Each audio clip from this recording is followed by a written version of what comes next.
voltamos com o Horizonte Debate e hoje analisamos os ataques nas escolas do Brasil, evidentemente em função do que aconteceu na semana passada, tristemente, naquela escola em Suzano. Participe conosco pelo WhatsApp no 996428473. Dê a sua opinião. Eu acho que é inevitável falar aqui sobre questões que têm a ver com política, questões que têm a ver sobre educação, sobre opiniões de vocês. O bastidor do Horizonte Debate é colher a opinião dos nossos convidados também. Internet em casa, Luciana, é controlada? Sim. Menino pode ficar com Wi-Fi liberado assim?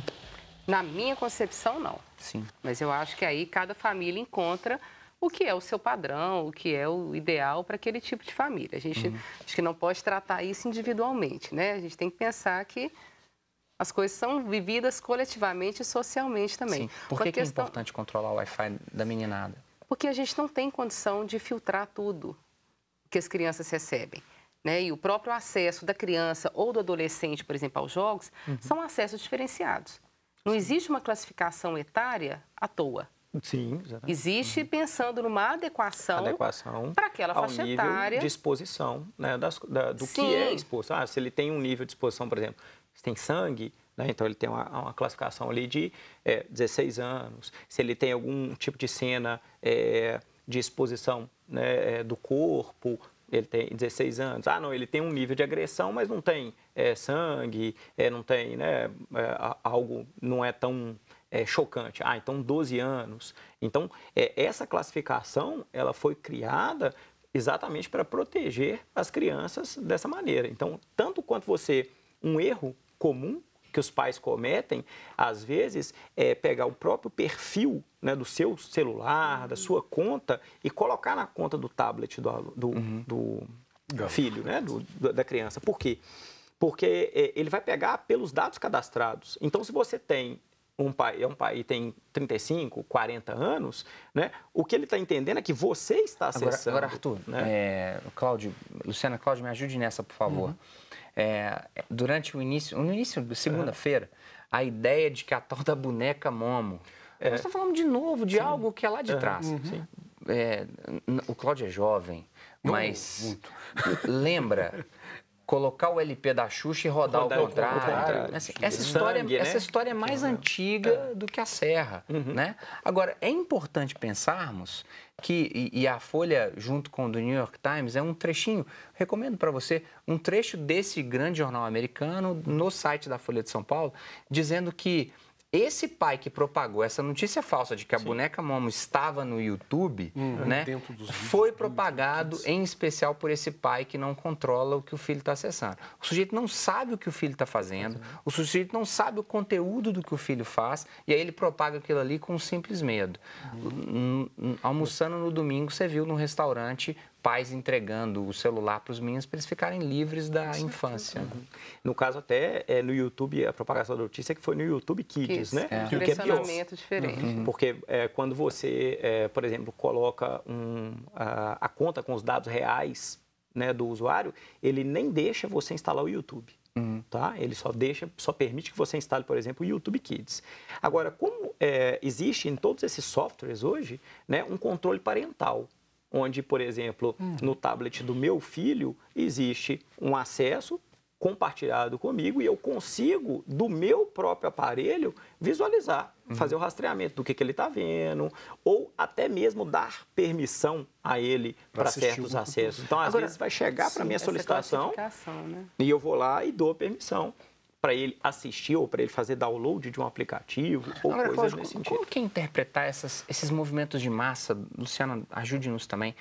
Nessa questão de a boneca Momo, aquilo ali não aconteceu. Você passou isso para frente no WhatsApp, você dançou, que não é verdade. Como que é pensar esse comportamento de manada, Cláudio? Pois é, pânico. Nós vivemos hoje num ambiente social que estimula o comportamento de manada, né? Nós temos duas questões aí que são muito sérias, né? Uma delas diz respeito à nossa cultura. Homens e mulheres na nossa sociedade são criados dentro de uma estrutura que a gente podia descrever como falocêntrica, uma estrutura masculina. Uma estrutura masculina não no sentido masculino maduro, mas nós vivemos uma cultura masculina adolescente. Então, o que é uma característica de uma cultura masculina adolescente? Tem um endeusamento, uma valorização exagerada da agressividade, da testosterona, da energia. Então, essa energia masculina imatura, ela permeia a sociedade como um todo. É estimulada pela mídia e é estimulada pelas pessoas que estão no poder. Na maioria dos estados, o que nós vimos ganhando foram discursos carregados de uma masculinidade pueril, um bando de adolescentes. Então, quando você tem isso viralizado nas redes sociais, você cria uma tendência a todos nós, homens e mulheres, que somos criados dentro dessa cultura. Então, quando eu falo de um machismo, por exemplo, eu não falo de um machismo de homens, eu falo de um machismo que entranha na nossa cultura e que está nas redes sociais, especialmente no WhatsApp, mas no Facebook, no Instagram também, no Snapchat. Esses grupos, eles passam uma ideia de que tudo pode ser resolvido com a violência, que a agressividade pode resolver tudo. E aí, quando você tem essa permeabilidade, você se torna impulsivo. O que uma arma é? Nada mais é de alguma coisa que, quando eu saco da cintura, das duas, uma. Ou eu mato alguém, ou eu sou morto, porque a pessoa vai reagir. Mas algumas repercussões que aconteceram logo, minutos depois, né? Você diz no caso da Momo? No caso da Momo, do Suzano Sim. também, né? Quando o líder do governo, no Senado, também o respeito a essa autoridade, Sim, um policial, com certeza, né, de merece todo alta respeito, patente, um sim. respeito. Mas quando ele diz, copiado de Donald Trump, Sim. de que se o professor estivesse armado, ou se a servente estivesse armada, talvez aquilo ali faltou ele dar o crédito de quem é o autor dessa brilhante ideia, Solução, né? Assim, violência resolve com violência? Na minha opinião, não. E eu vou completar uma questão que o Cláudio trouxe. A gente não pode esquecer que esse machismo que faz parte da nossa sociedade, por parte de manifestações de homens e mulheres, né? Ele se dá de uma maneira muito articulada com outras formas de opressão. Sim. A gente não pode pensar a questão de gênero isoladamente. Sim. Pensar sempre no que alguns autores tratam como um enovelamento. O que é? Eu tenho um novelo, que é gênero, raça e classe. Sim. Então, eu não posso pensar, por exemplo, a violência que uma mulher sofre sendo branca e rica como o mesmo nível de violência de uma mulher que é negra e pobre. Perfeitamente. Mas sabe, às vezes eu tenho uma certa interesse em analisar a dificuldade das pessoas em refletir algumas coisas. O que o Cláudio colocou aí agora, amigo telespectador, amanhã de manhã, no engarrafamento do trânsito, você vai perceber isso. As pessoas com uma dificuldade muito grande de dar espaço umas para as outras. Esse exemplo do engarrafamento é perfeito. Desculpa te interromper, claro. Mas assim, olha como é que a nossa postura ela é ligada à agressividade. Se você está num cruzamento e alguém te cede a passagem, 1 minuto depois você não se lembra disso. Mas se alguém te fechar, você vai remoer. A pessoa que te fechou não se lembra. 2 minutos depois ela não lembra mais, mas você vai ficar pensando nisso o dia inteiro. Aquele filho da mãe que me fechou. Então, isso tem a ver com essa cultura de agressividade que a gente tem. Isso vai se plasmando, se materializando. Agora, negar isso é negar o cerne da reflexão que a gente está fazendo aqui agora. Sim. É colocar nas costas desses dois jovens a ideia de que eu não faria nunca. Nossa, não resolveria desse jeito.